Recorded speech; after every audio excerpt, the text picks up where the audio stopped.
movie na magkasama ang dalawa, talagang todo kahit pa rin sa kanilang mga solo ganap.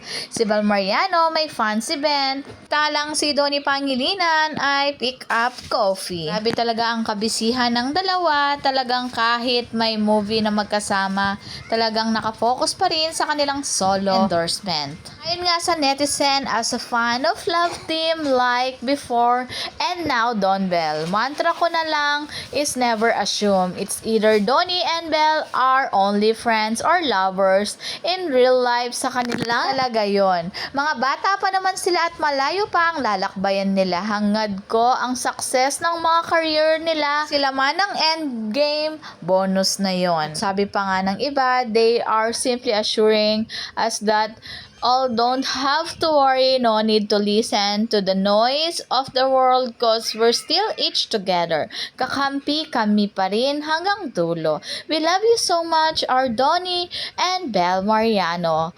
May the Lord riches bless you both, rooting for you too. Libhasa kasi alam nyo kung paano ako kunin, naiyak ako. Deserve natin to, ang tagal nating hinintay. I don't know how to express pero grabe yung chemistry, yung kilig na di ka nila, hindi lang TV but also off cam. Yung Tito Gary nga nila ay kinikilig din sa dalawa. I really love listening to her. Bel Mariano, when she speak, hindi nakakasawa. She is a person with substance.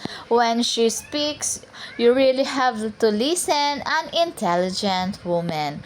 Okay na tayo sa ganitong supportive. Kahit magka-work man o hindi, yung alam nyo ang isa't isa na matatag kayong dalawa. Kayo ang nakakaalam kung gaano nila kamahal ang isa't isa. Kasi nga ang asawa niyang ate ni Donnie ay napaka-supportive na si Enrique. Naman kung gaano siya kinikilig sa dalawa.